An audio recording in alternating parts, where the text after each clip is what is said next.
Jelas P21 itu niscaya, ya, bukan sesuatu yang mengada-ngada, apalagi permintaan untuk dihentikan.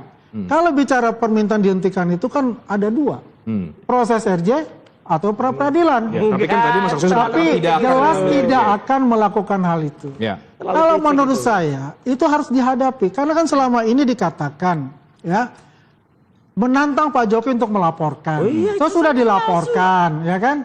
Nah, sudah berproses, sudah jadi tersangka, ya. Barang bukti sudah diberikan kepada kejaksaan, ya. Semuanya tinggal ya katakan secara resminya itu diumumkan mengenai P21 itu, ya. Secara resminya, ya kan? Assalamualaikum warahmatullahi wabarakatuh. Sahabat orang pinggiran, lagi-lagi Roy Suryo menunjukkan inkonsistensi dalam setiap pernyataannya. Karena yang kita tahu, dia begitu lantang menantang untuk dilaporkan.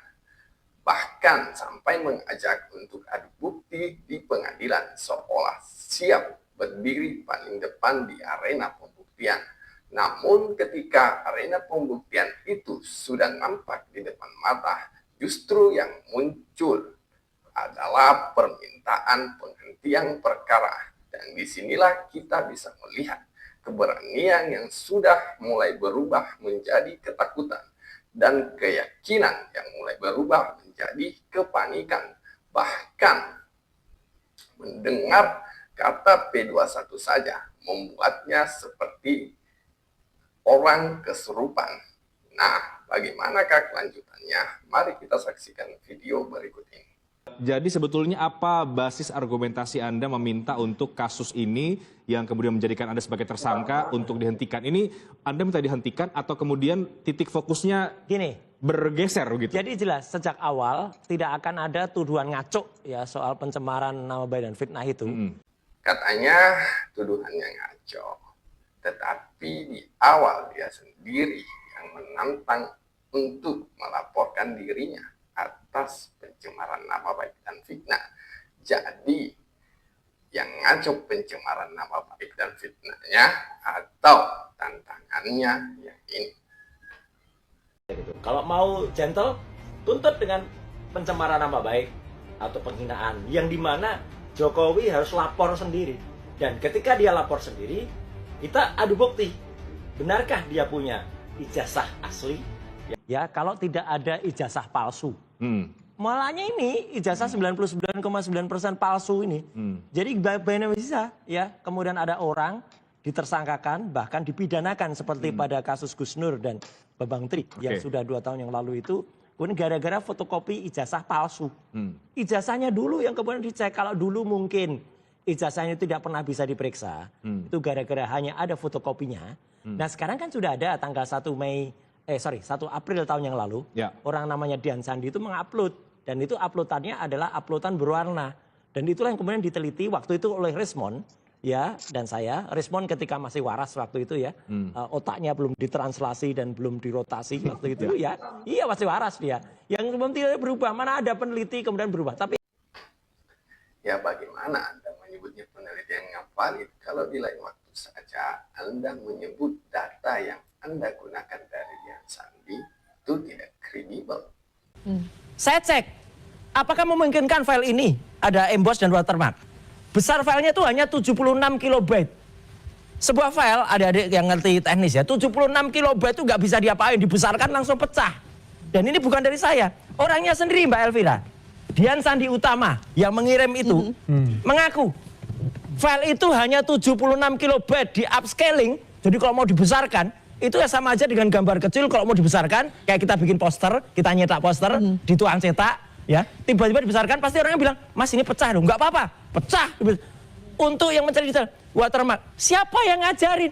Jadi nggak bisa. Jadi yang paling menarik Marfan, hari ini tuh ada yang kecewa berat kayaknya. Karena berkuar-kuar sudah minggu yang lalu berkuar-kuar, Senin akan P21.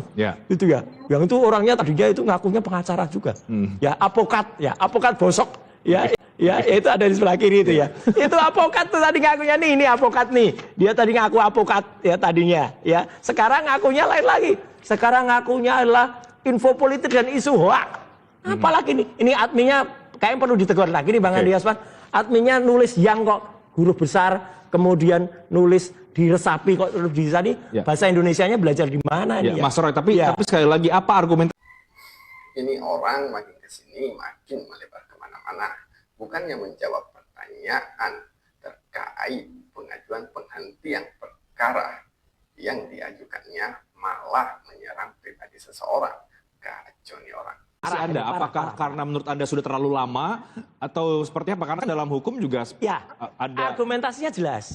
Jadi untuk penghentian perkara itu ada 10 syarat. Salah satu dan salah duanya adalah kalau itu harus dihentikan secara hukum atau demi hukum.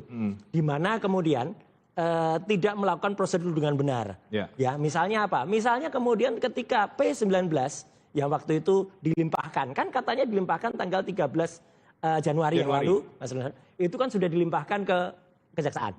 Terus kejaksaan tepat waktu nih, salut saya untuk kejaksaan. Tanggal 26 Januari sudah dikembalikan ke Polda Metro Jaya. Ini P19 nih, harus dilengkapi. Nah itu waktunya hanya 14 hari. Mau ditahan tidak ditahan, kalau alasan sono kan, itu kan ditahan. Nggak ada aturan ditahan atau enggak itu. Baca dong itu di KUHP dan KUHP.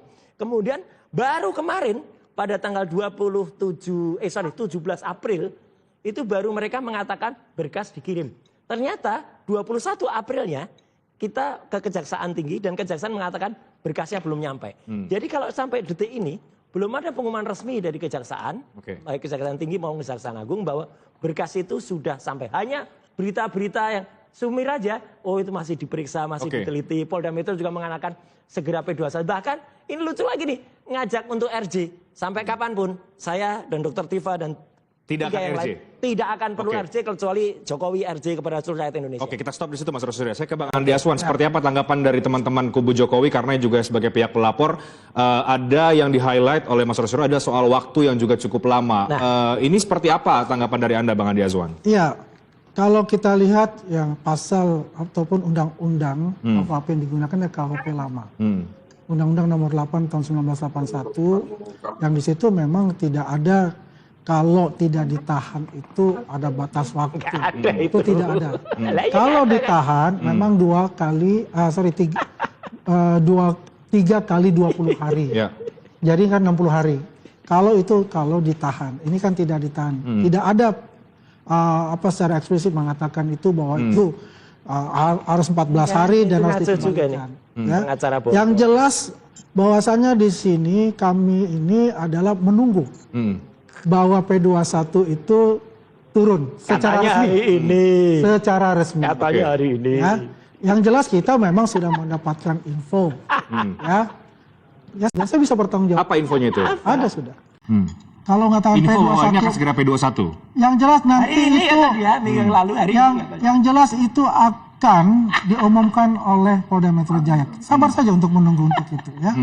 Jadi kalau kami semua memang posisi itu menunggu semakin cepat semakin baik untuk itu biar publik itu bisa yang penasaran. Kita penasaran sebetulnya kapan nih kan ditanyakan. Ya penasaran. Tapi yang jelas P21 itu niscaya.